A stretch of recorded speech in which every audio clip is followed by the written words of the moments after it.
Hi everybody, Joe/FoozleCC here, and today I'm back with another episode in my Construct 3 project file peer review series. We had a great game submitted that we're going to get the review today, and we're going to cover some basics in level design for platformers, how to make use of families, and also how to use some tricks for controlling the camera in the use of a platformer game. So let's go ahead and jump on in.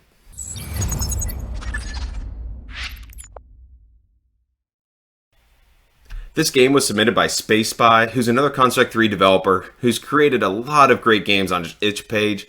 Link down below to give him a try.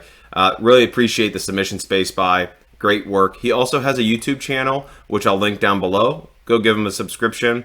Another great developer inside of Construct 3. Okay, so I'm inside of the editor here. Let's go ahead and open up the project file by SpaceSpy, Lab Escape. He created a great platformer with 3 levels and a boss battle for us to get to play today, along with a main menu that controls the loop of the game. I died a lot in this game. He did a really nice job of creating some clever use of the level layout to make the platformer challenging. It's not simple, but it's also very solvable. But he makes use of thinking through how far he can jump, the timing of certain traps, and the placement of certain objects, where there was a lot of things where I was like, oh yeah, I finally cleared it, and then I died right away because I wasn't paying attention. So I'm going to go ahead and give this a quick playthrough, and then we'll talk about some of the level design and some of the tricks that he did for the camera, and we'll also touch on how maybe in the event sheet he could have improved his code with some families. Alright, so let's give this thing a playthrough. Alright, here we go. Space to start. Defeat the Evo Doctor and break free. Alright, WASD. Okay, so he's got the camera following my player with a nice lerp, it looks like. He's done some nice parallaxing in the background. Let's go ahead and do a dive. Okay, nice death animation and bringing you back to the beginning of the level. Alright, we'll clear this jump this time. Nice little platformer. Okay, let's keep going. Okay, notice the camera is no longer following my character. And that's because he's created this nice little, like, oh, okay, I obviously need to do something clever here to get up. And he locked the camera in on this part of the level so that the player is forced to think through how to solve through this particular element of the game, which I thought was, you know, it's a classic technique, but we'll show in the event sheet how he does this, and it was very simply done. And now it's gone back to following my character. Crap. Alright. Okay, level 2. Let's see if I can get all the way through. Ah, good. Okay.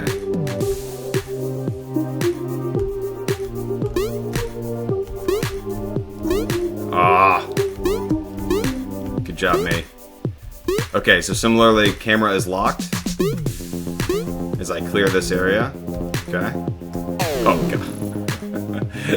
I'm going to be a little bit more strategic here. Be a little bit more patient. Aha. Okay. Let's go to level 3. Uh-oh.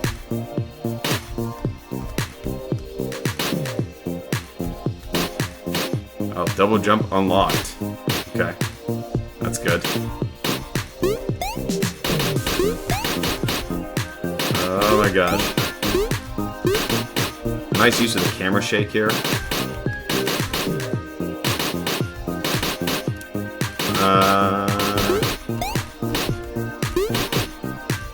Okay.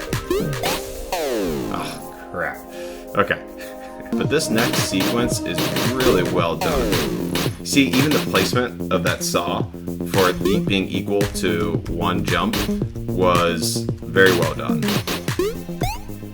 Alright, there we go. Double jump used to clear that sequence. Let's see if I can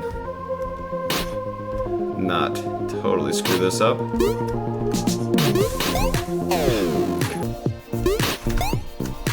Nope.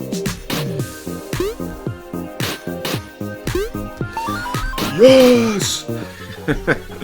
Alright, here we go. Boss battle. Okay. We gotta pay attention. Easy mode. We got this.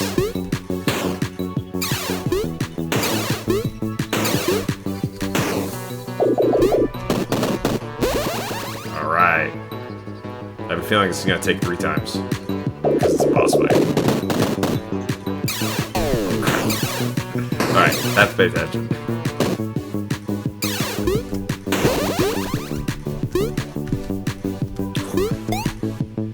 That was close. One, 2, 3. 1, 2, 3. Alright. Oh, he's getting harder. Music's faster.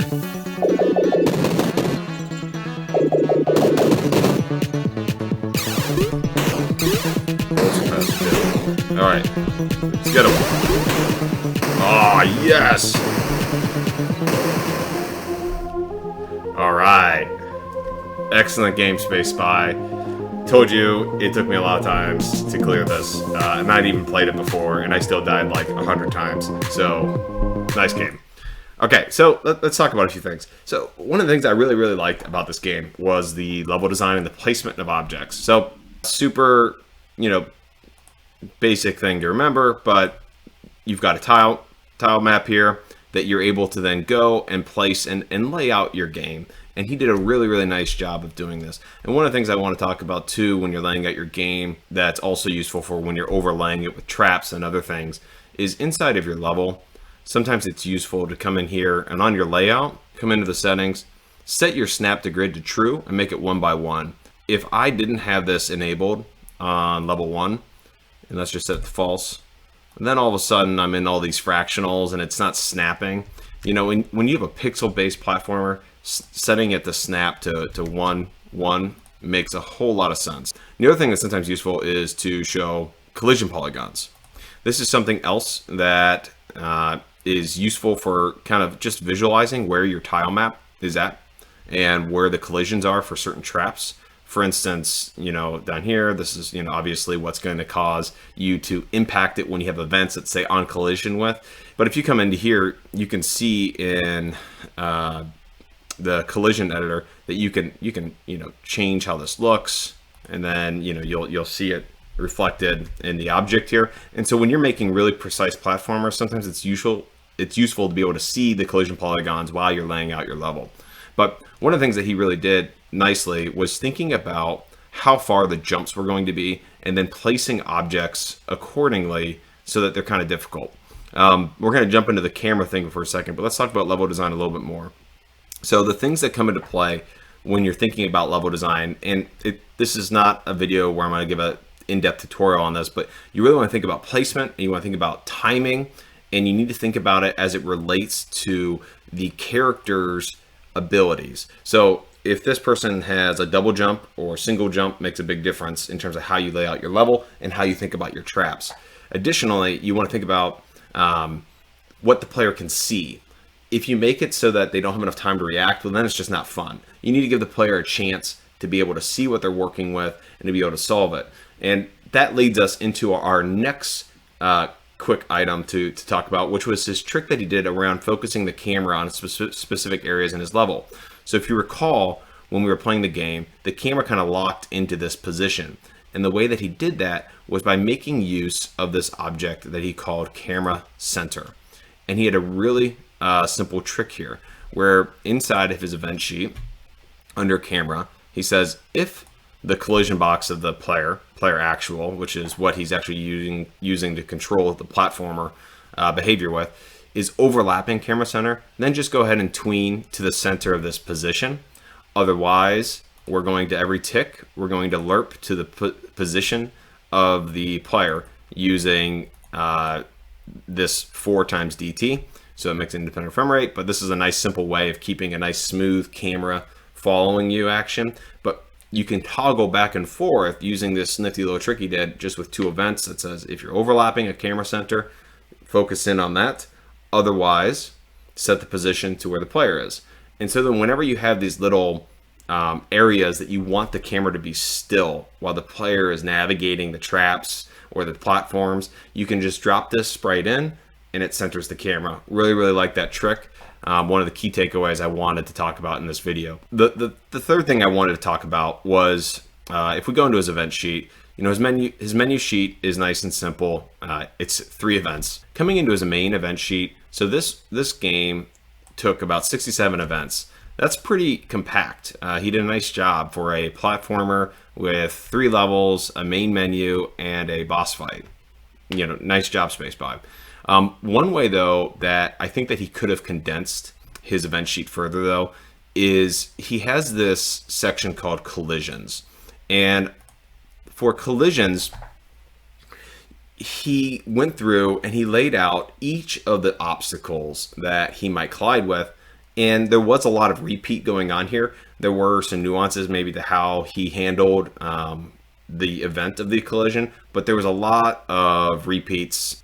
I was about to go through and re-edit all the event sheet, but Construct actually has a great example in their documentation talking about how the use of families can help in this scenario. So if we come over here to the documentation page, families are really just groups of object types. They all have to be the same type, so it has to be all sprites. You can't mix sprites with tiled background, etc. But you kind of come in here and they talk about this example of, let's just jump right into it. I already have it open. If you don't have families, you do kind of what SpaceBy did. You kind of go through and you do on collision with each of these enemies. And he had a collision with the spikes, and just think of all the different traps. And he handled all those independently. So what you can do is you can group all those objects into a family called like enemies. You place them all over here, and then you can do a really simple on collision with enemies to trigger what you need to do.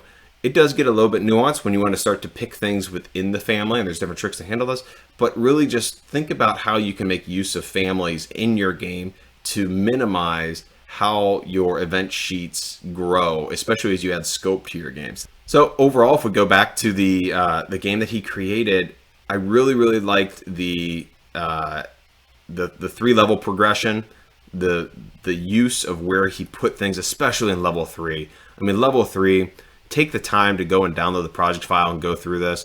The placement of these assets was really well done. This thing killed me like 1,000 times because just jumping once off this platform landed you right onto this saw, so you had to make use of the double jump. And then the other thing that kept getting me was the timing of these turrets was really clever, combined with the use of this saw placement. This was a really tricky thing to navigate, and it took me a number of tries to get through, as you saw. So remember, timing, placement, combined with your abilities and where the camera is placed are all things that you want to take into account when you're designing a challenging platformer. So with that said, everybody, hope you enjoyed this video. SpaceBy, great job. Everybody, feel free to go and give his itch page a follow or his YouTube page a subscribe. Another great Construct 3 developer, and thanks for submitting the game for this peer review. This project file will be available for download for people to open up and go through at their own time, as well as the game can be played on the itch link down below. And last but not least, a big thank you to all my patient subscribers: James Welch, Clone13, McCall, Stevie Conlon, Li Chingming. You guys make a big difference each month for me. And if you guys want to consider supporting me, do know that you get access to all my itch assets on my page, royalty free, to use in your games as a thank you for supporting me. Thanks, everybody, and have a nice day.